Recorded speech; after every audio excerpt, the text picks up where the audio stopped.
Hello students, विद्युत विभव से हम आज दूसरा क्वेश्चन करने जा रहे हैं। तो क्वेश्चन है आपका, वायु में स्थित बिंदु आवेश के कारण किसी बिंदु पर विद्युत क्षेत्र तथा विद्युत विभव क्रमशः 32 न्यूटन पर कूलम तथा 16 जूल पर कूलम है। ज्ञात कीजिए आवेश की प्रेक्षण बिंदु से दूरी। दूसरा है आपका आवेश का परिमाण। पहला है आपका आवेश के प्रेक्षण बिंदु से दूरी, यानी कि आर निकालना, मतलब एक आवेश जहाँ पर विद्युत क्षेत्र विभव ज्ञात है वहाँ से उसकी दूरी क्या है। और दूसरा निकालना है हमें आवेश का परिमाण, यानी कि आवेश का मान, यानी कि क्यू निकालना है। तो दिया क्या आपका, वायु में स्थित आवेशों के कारण किसी बिंदु पर विद्युत क्षेत्र की तीव्रता तथा विभव दिया है। विभव मतलब विद्युत क्षेत्र की तीव्रता और विभव का मान पहले से दिया हुआ है। मतलब पहली चीज़ क्या आपका विद्युत विभव ई दिए है, सॉरी विद्युत क्षेत्र ई दिया है आपका, ई दिया आपका 32 न्यूटन पर कूलम। और दूसरा दिया है आपका वी, यानी कि 16 जूल पर कूलम। तो आपको एक फॉर्मूला याद करना है। क्या याद करना है, चूँकि ई व वी में संबंधित जो था, यानी कि ई बराबर क्या होता है आपका वी अपॉन आर, यानी कि विद्युत क्षेत्र और विभवांतर में संबंधित से ये फार्मूला आता है। तो ये आपका E equal to V upon R, ये आपको याद रखना है। और दूसरा फार्मूला याद रखना है आपको, वी बराबर 1 अपॉन विद्युत विभव का जो जनरल फार्मूला, यानी कि व्यापक सूत्र होता है, वो क्या होता है, V equal to 1/4πε0 Q upon R. तो दूसरा फार्मूला ये हो गया आपका ये। तो आपने इसको दूसरा समीकरण ले लेना है। तो E equal to V upon R और V equal to 1/4πε0 Q upon R.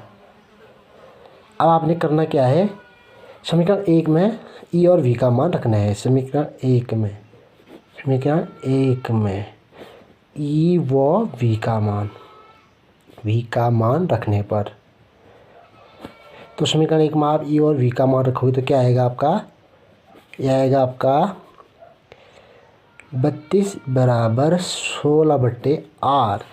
तो ये r इज इक्वल टू करेंगे, r को ऊपर चले जाएगा और 32 आ जाएगा नीचे, यानी कि 16/32। तो 16 दूना 32, तो क्या आ गया ये r बराबर 1/2। तो r इक्वल टू क्या आ गया आपका 1/2। आप चाहो तो 2 का भाग 1 में दे दो, कितना आएगा, फिर जाएगा नहीं, दशमलव लगाएंगे, शून्य बढ़ाएंगे तो 2 पंचे 10। तो 0.5 इसकी मीटर इसकी त्रिज्या आ गई, यानी कि दोनों के बीच की दूरी आ गई, आवेश के बीच की दूरी, यानी कि आवेश के प्रेक्षण बिंदु से दूरी आर निकल गया। अब निकालते हैं हम आर बराबर 0.5 रखते हैं हम समीकरण 2 में रखने पर। तो यहाँ से आपका क्यू निकल जाएगा।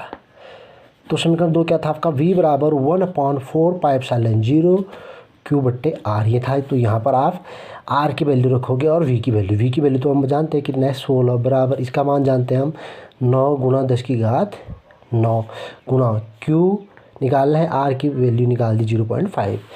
तो आपको ये मालूम होना चाहिए कि 1/4πε0 की वैल्यू क्या होती है, 9 गुणा 10⁹9।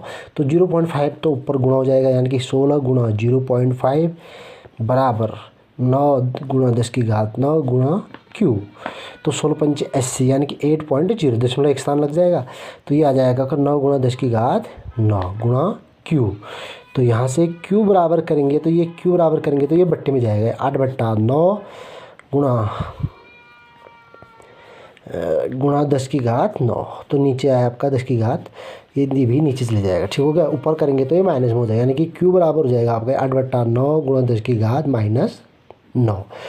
तो यहाँ से आप 9 का भागा 8 में दोगे तो जाएगा तो नहीं, दशमलव लगाएंगे, शून्य बढ़ाएंगे, तो आपका ये हो जाएगा आपका 80। 9×8 72, ये बचा आपका 8 अगेन 9×8 72, 8 बार और जाएगा, यानी कि 10⁻⁻9। तो ये क्यू इक्वल टू निकल गया आपका 0.88 इंटू 10⁻⁻9 कूलम क्यू। तो यहाँ से आपका क्यू की वैल्यू निकल गई। तो क्यू की वैल्यू ये आई आपकी, और आपका दोनों के बीच की दूरी क्या है आपकी, दोनों आवेश के बीच की दूरी r बराबर इतना, ठीक हो गया।